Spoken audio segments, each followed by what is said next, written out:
If you stay ready, you don't have to get ready. Welcome to step number 7 of Awaken Your Inner Champion Masterclass.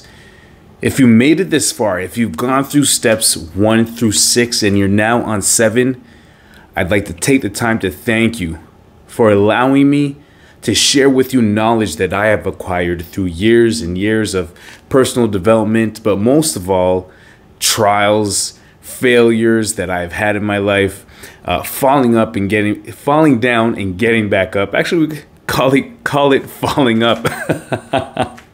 I'd like to thank you as well for allowing me to live my dream of guiding you and guiding others to be the best of themselves and awaken that inner champion. I could only do that by doing it for myself every single day. And so here we go. Step number 7, be prepared. Make sure your shoelaces are tied up. I remember this one time. I was in my locker room and it was the first time we had a new coaching staff on board at a university football team. And so I'm in the locker room. And the new coach, offensive coordinator comes in and he says, "Gentlemen, make sure everything is set, that there is no wasted time on the field." And he turns around to leave and he turns around and he says, "Make sure your shoelaces are untied, because if they are untied, make sure your shoelaces are tied up, because if they are untied while we are taking a rep, you are going to the sideline and you are not practicing. And not practicing means you don't play." So that's where it came from. Always make sure your shoelaces are tied up so that you don't have to get ready if you're already ready. So step number 7, guys, we're going to go through keys that we can use to make sure that we're always ready. That when a situation shows up, we're already prepared. That we don't have to run and get something else to make sure that we're ready mentally, physically, that we are already there. All right? So take probably 10, 20 seconds. Get a pen, paper. We need to take down some notes, guys. If you have watched steps 1 through 6 and you have not taken notes, please go watch them again. Take some notes. If not for you, do it for other people who need these notes, all right?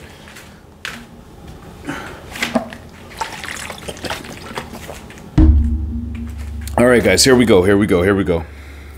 So remember, when you stay ready, you don't have to get ready. Key number 1. Key number 1 is consistent action.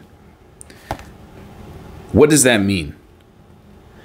Sometimes we start something and we're highly motivated for the first week, 2 weeks, 3 weeks.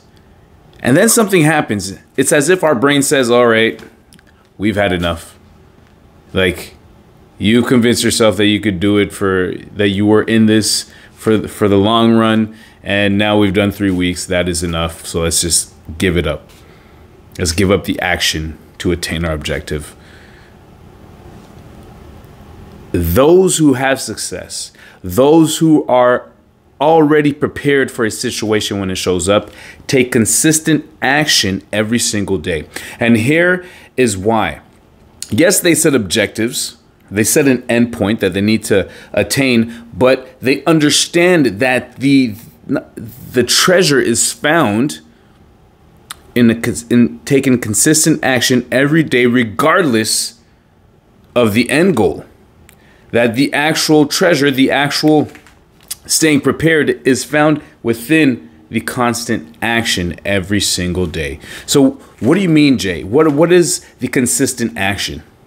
What are some concrete, consistent actions that we can do every day? Here's one. Remember, if you've watched step 1, the first key that we spoke about is when we wake up, think of 10 things that we are grateful for. I actually watched a reel. It was Bob Proctor who said, when you wake up, write 10 things that you are grateful for. I'm going to start writing them now. So I have a journal of gratefulness. That's a concrete action that we could take. But what does that do, Jay? What does that do for me? How can that keep me ready every day? It keeps your heart and soul open to everything that you already have, so that when other things come in, you are ready to accept them in your life because you're so grateful for what you have already. Key number two, not key number two, sorry guys, but within consistent action, another action we could take is moving every single day. Well, Jay, what do you mean moving? I mean, if you do not walk at the moment, go outside and walk. If you already walk, start jogging a bit. If you already jog, go to the gym. If you go to the gym, start lifting weights. If you lift weights, look at other concepts of workouts that you could implement to up your game. Always look for a way to progress in your moving. Nutrition. An action that we take every day. Guys, eat your breakfast. Breakfast is so important. Yeah, people, it's okay. You know, some people have their belief that not eating breakfast is great. I highly believe that you need your breakfast. First thing in the morning, here's what one of my friends told me. He said, imagine, and we spoke about this in one of the steps, imagine a construction site, all the workers are ready to work, and no material shows up. Well, that's what happens, guys. That's what happens when we don't give food a source to our body in the morning. And lastly, this kind of ties in with moving, but stretching. These are basic actions. And why, Jay, would we consider stretching? Right? I'm saying 20 minutes, man. 20 minutes will give you, like, you will feel great. But if you could do 10, do 10. But I'm saying if you could do 20, get to 20. 20 minutes of stretching a day will allow better blood flow throughout your body. Better blood flow throughout your body will allow vitamins and minerals to get where they need to faster, which means repair will happen faster, which means garbage will leave your body sooner. So a better flow throughout the body, digestive system, the mind, the heart, from stretching. All right. 10 things we're grateful for. Eat your breakfast. Start moving. Start stretching. Don't take my word for it, guys. Apply it. Apply it for a month, 30 days. And then do it another 30 days and another 30 days. Come on now. Key number 2. This is great. Not find a connection, find the connection with people. What do you mean, Jay? What do you mean find the connection with people? I was watching an interview, and the person said, someone stands out by connecting with people. Let me say that again. People stand out when they're able to connect with people. And how do we connect? By being a great listener. By opening these two things we have here and genuinely being interested in what people are saying. Here's how we connect. By staying authentic to who we are. When we stay authentic to who we are, eventually we will be surrounded by people who have what we want or that are like-minded. Because when we're 110% authentic to who we are, we do not accept being around others that are not like-minded or have the same vision. And if we are, we don't spend too much time there. Because we understand that in order to be our authentic self, we cannot be with others who are not like-minded or who have the same vision for too long. Because we might get derailed from where we need to go. And when we want to create a connection with someone else, We said we need to listen, but we also need to have what is called empathy. We need to put ourselves in their shoes, not for too long, but simply to feel what they felt to a certain point. Because we can never understand the other person. Another person cannot understand us because we're not them and they are not us. But what we can do is listen and ask questions so the person understands themselves, and in turn we understand ourselves better too. Because we're learning about these people, right? And it's awesome because the more questions we ask, the more we're able to ask questions. The better questions we're better to develop within our mind. So make sure when you want to connect with someone, someone comes up to you and they start talking. Actually, guys, this is great. I have a great example today. I connected with a lady. I finished my shift at the nutrition club, and I was going to drop the money off, the cash, into the nutrition club account. And as I get out of the car, there's a lady that's walking by, and I say, "Hey," and she says, "Hey." So I said, "You know what? How are you?" She says, "I'm doing great." And she starts talking to me as if I'm her friend. She just says, "You know what today is known as? The summer of the Indians. Actually, the Indian summer." I said, "How so?" And I didn't think of it. I just asked, "How so?" And she went on to explain that after summer, there's a certain moment where we have cold weather, and then we have this kind of warm weather that's like just perfect. And that's what we had today. And she said during this weather, the Indians loved to move camp. They love to take their camp and move it somewhere else because the temperature was just perfect. And I said, "Wow, thank you so much for sharing that with me because I love learning." And she said, "Well, I love teaching. I love sharing with others my knowledge." And we both said, "Thank you so much. It was awesome meeting you." I said, "What's your name?" "Francine." "Francine." There's Francine. "Francine, so nice to meet you. I'm Jay. I'm Jay, and thank you again for sharing that with me." And she went on her way, and I did my thing, dropped the money off. Guys, connection. I didn't know her, she didn't know me, but for that 2 minutes, we connected. Simply because I was willing to open my ears. I might have been the only person that she had talked to that entire day. But I showed no rush of getting away. But for that 2 minutes, guys, I was there, and at first when she started talking, I had my hand on the door about to go in, and I let go. And I stood and I looked at her straight into her eyes, and I listened as she explained why, how, and everything that had to do with the Indian summer. I was just like, wow. It doesn't take much, guys, to connect with people. But we have to be willing to be patient and listen and ask the right questions. All right? So key number 1, we said consistent action. Key number 2, find the connection with people. Not a connection, find the connection. Now let's go to key number 3. Spend time thinking of what you have given and received during your day. This is extremely important. So at the end of your day,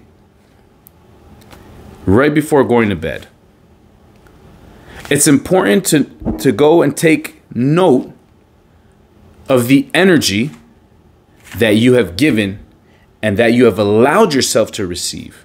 Because remember that you cannot receive anything without your acceptance, without you saying, "It's okay, I'll take it in." So it's important to go see what are the conversations that I had, like the conversation I had with Francine.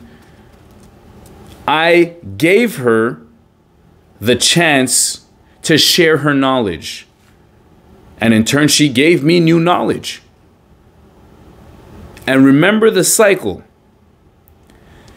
I used to think that giving was the main thing, that giving was the true value, that the true value of life was found in giving. That's what I used to think. That was just about giving.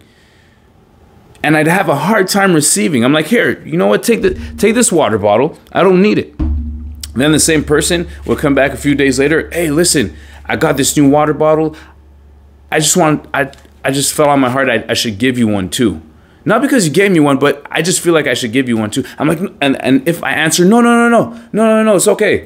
You can keep it. I already have a bunch at home. I am negating that feeling of giving for that person. Because remember, how good does it feel to give to someone? Like, wow, I made that person's day. Well, when we negate, when we say, no, it's okay, when we don't accept a gift from someone else, we are negating that feeling for that person. So that's why the cycle, I used to think that the cycle was flat, that we would give and then, we'd receive, give and receive. It's hard to receive, but we would give and receive. But here's what happens, guys. When we're able to develop the habit of receiving with joy, then watch this. The cycle doesn't stay flat. Is we give, we receive, we give, we receive, we give, we receive, we give, we receive, we give, we receive, and the cycle goes up. And it doesn't just go up with you. It goes up with the person that's giving and receiving. And next thing you know, we're in a whirlwind of joy. Because remember that the more you give, the more you receive. And that goes both ways, negative and positive. Right? It's just that the whirlwind, instead of going up, it goes down if it's the negative way. But always make sure at the end of your day, guys, you could take 2 minutes. 2 minutes. Right before you go watch your Netflix series. Put a timer, 2 minutes. Okay, I had this conversation. What happened during this conversation? I said this to the person, they said this. How did I react? What were my emotions? What were their emotions? What did their face look like? Okay, awesome. Awesome, perfect. Here's how I can better that conversation. Here's how I can learn to listen more, ask more questions. Awesome. Done. An after action report. AAR, an after action report. Very important to go through your day and see what happened right before going to bed. And then a little bonus, think about what's going to happen tomorrow. Actually, think about what's going to happen tomorrow. Like the things that you're going to go to work, you might be in traffic, you're going to talk to this colleague, you're going to go out for lunch with this person, all things that usually happen that we take for granted, that we don't think about. Think about them tonight. Write them down. Like, I'm going to go to lunch with John. We're probably going to go to Poulet Rouge. I like Poulet Rouge. So I'm going to lunch with John to Poulet Rouge. You just write it down as a goal. And this is what I'd like to talk about. You do that tonight, getting ready for tomorrow. Your subconscious is ready. It says, hey, we're going to eat lunch with John. Let's go. I'm excited. You sit down with John at Poulet Rouge. You start eating. You have the conversation that you want. Next thing you know, you get home tomorrow night and you look, wow, that was one of my goals. Let me check it off. And the more you do that, the more your brain gets used to, okay, like if I write this down and I go do it tomorrow, I can actually write other things down. And my brain is now used to going to do them tomorrow or whatever time frame I put them in. But let's get back to the key, guys. Spend time thinking of what you have given and received during your day. All right. Key number 4. Key number 4 will, and it's my firm belief, but I believe that key number 4 will get rid of 99% of your anxiety and stress. My belief. You don't have to believe it. I believe this and it works for me. Accept what was,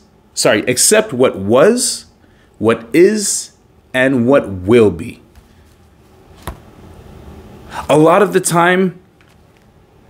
times we find ourselves thinking of the past and not accepting what happened. And we find ourselves in a no position that wasn't supposed to happen. How could this person do that? How could I have done that? It doesn't make any sense. Here's my question for you. If what happened in the past wasn't supposed to happen, why did it happen?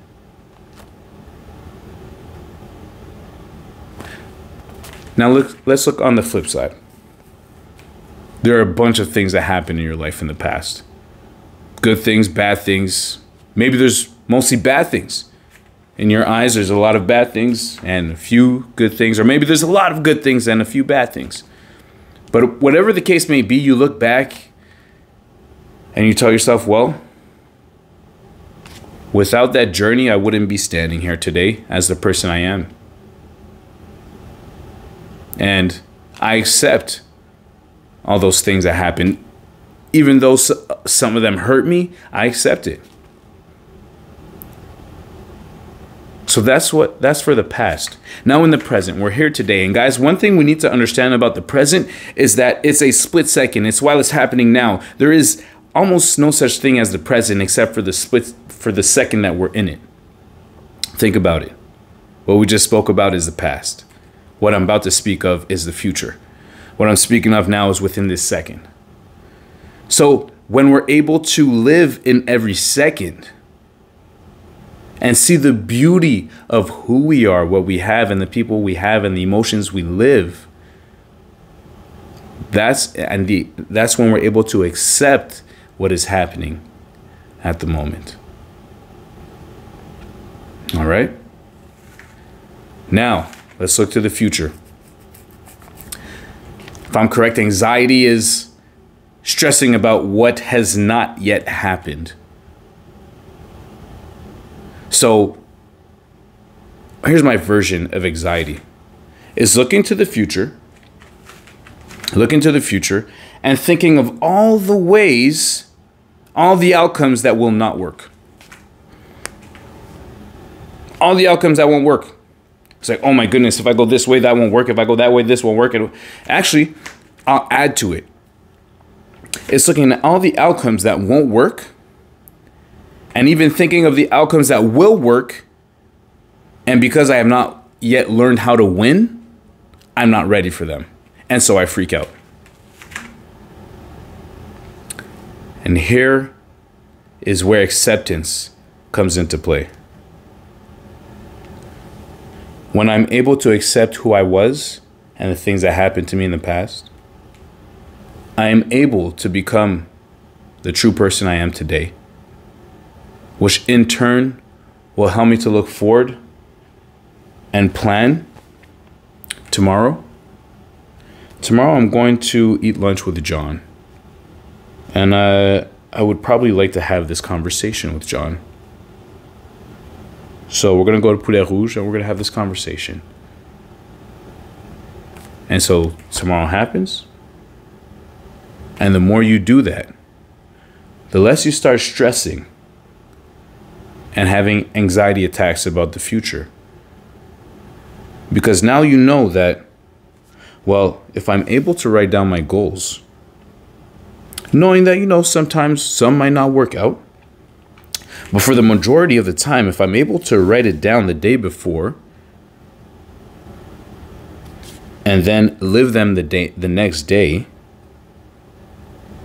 why would I stress about it? I have the control at this moment.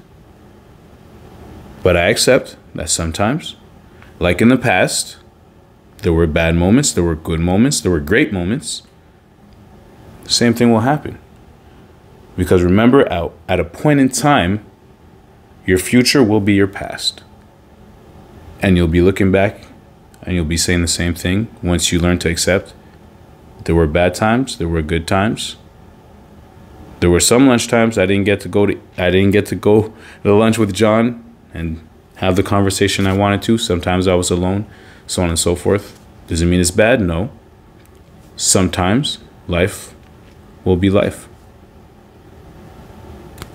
Acceptance So learn to accept what was, what is, and what will be. All right. Key number 5. Your heart will always guide you. There are things in life that we cannot explain. We're sometimes told, follow your heart.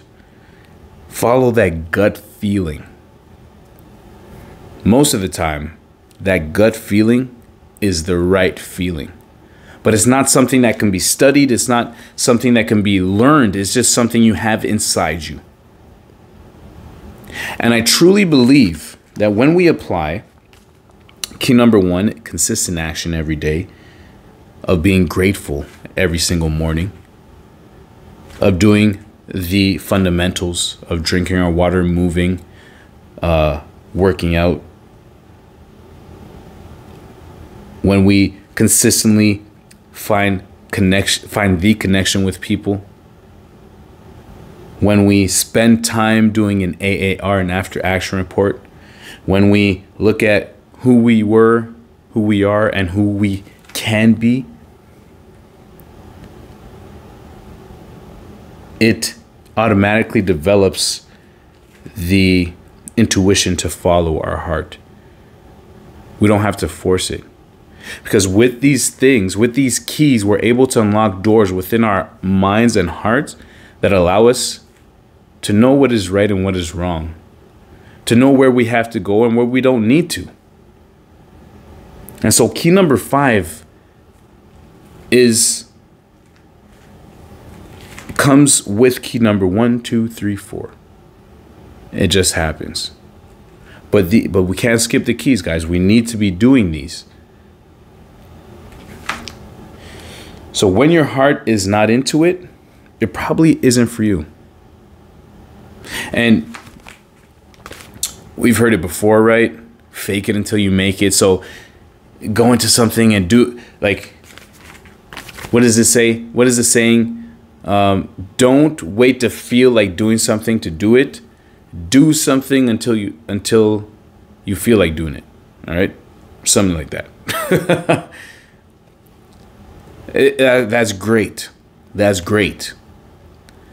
But when we're starting a project, when we're developing the project, when we're in the project, right? If our heart isn't 110% into it, it might not be the right way. Jim Rohn said, here's the best way to do it. Just go all out. Go all out.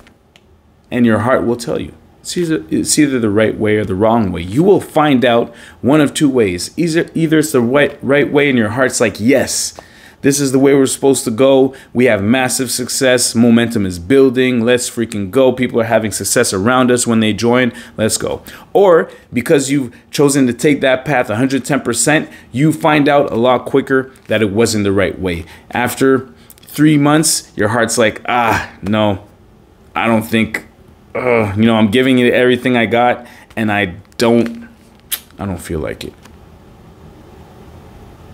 And here's a great way to know, guys, how to follow your heart.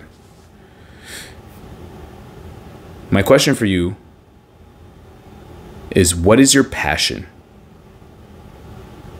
What is that thing that you could do every single day that even if you didn't sleep, you'd be happy to do? That even if you didn't eat, you'd be happy to move forward? That you could do it every single day and not get bored? That you wake up in the morning and it's one of the first things that you're grateful for? That when you're going throughout your day, you might be falling asleep, but you're like, oh man, I am on a mission to change lives. What is that one thing that you could do every single day and you don't even mind not being paid for? Guys, that when you find that and you go for that, that is listening to your heart. So make sure you do that. All right. Key number 6. What have you learned from your day? That ties in with key number 3. What have you learned from your day? So key number 3, we said spend time thinking of what you have given and received during your day. But now, what have you learned from your day? This is key number 6. So now we're looking at every situation, interaction, image, scenery, audios that you've listened to, videos that you've watched, telephone calls that you've had. Most people don't take the time to go over this. They just go about their day and they go to sleep and they start over. Not taking the time to look at everything that was shoved into their mental factory.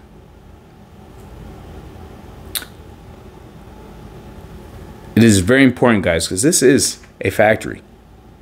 And everything we watch, every interaction we have leaves a box in our mental factory. And whatever is in our mental factory builds, Jim Rohn said, the fabric of our life. So how about we take a few minutes, guys? All these keys don't take very long. The point of this masterclass is to awaken that inner champion within you, but not for it to take too long. These are simple keys that you could add to your keychain, unlock doors, and just move forward. So take a few minutes of your day, at the end of your day, to look back. Again, what you watch, what you listen to, the places you've been through, the interactions you had, whether at work, at school, walking outside. How did you feel? What were your emotions? What was there emotion that stood out more than others? Is that emotion good or bad? Have I been having anxiety attacks or have I been happy most of the time? And so if I'm happy most of the time, what am I doing most of the day? And if I'm having anxiety attacks or feeling anxious most of the day, what am I doing most of the day? And by being aware of these things, I'm able to go, now that I'm aware, I'm able to start changing it with consistent action. By telling my subconscious every morning, well, you know what? I am grateful for the fact that today I am less anxious. I am grateful for the fact that today I'm a happier person. I'm grateful for the fact that I can wake up and breathe because some people have not woken up today. I am grateful for the fact that I can see. I'm grateful for the fact that I have a roof over my head, that I have a family. I'm grateful for the fact that no matter who leaves me, I have a God that's always there.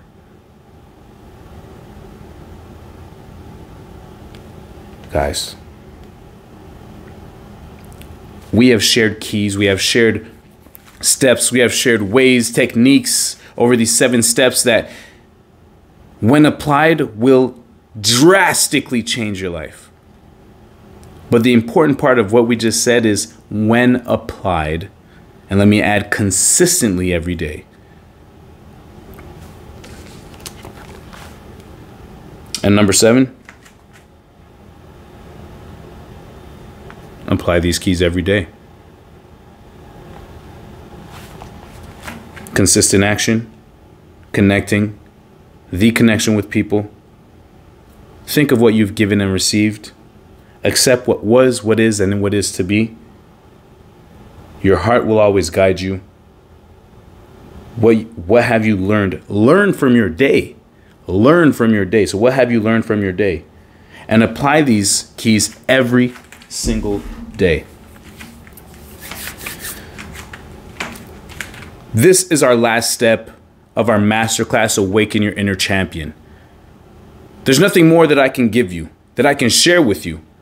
And everything that I have shared with you from personal experience, most of it from knowledge that I have acquired through hours upon hours upon hours of reading books on personal development, on business, on the mind, on the heart, on the soul, of watching videos of people that I admire, like Eric Thomas, Jim Rohn, Tony Robbins, you name it, Inky Johnson, a bunch, and listening to audios.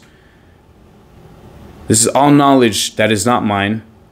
I only get the chance to borrow it and use it to live my life. Now I ask you, now that you have watched step number 7 of Awaken Your Inner Champion, be prepared. Are you ready? Are you ready to apply these steps? Because I am. I apply them every single day. And you know what? I expect it of you to apply these steps every day. Because you know what? It matters. It matters not only to me, to the outcome of my children's lives and the people that surround me, but most importantly, it matters to you. It matters to you. So as you close your notes and you jump off of this masterclass and get ready for whatever you're going to do, I'd like for you to interlace your fingers wherever you are, unless you're driving. Place them on your lap. Sit up tall. Close your eyes. Breathe in. Breathe out. Through your stomach, breathe in. Breathe out. I want you to think of 10 things that you're grateful for. Breathe in. Breathe out. Breathe in. Breathe out. Breathe in. Breathe out. And as you think of these 10 things, remember that breath is the first gift that we are granted when we are born. Breathe in. Breathe out. And it's the last thing that we leave on this earth when we leave. Breathe in. Breathe out. So when you wake up in the morning, breathe in. Breathe out. Be aware of what you have, the people you have, but most importantly, who you are and who you are to be. Your champion is now awoken. It's time to start winning.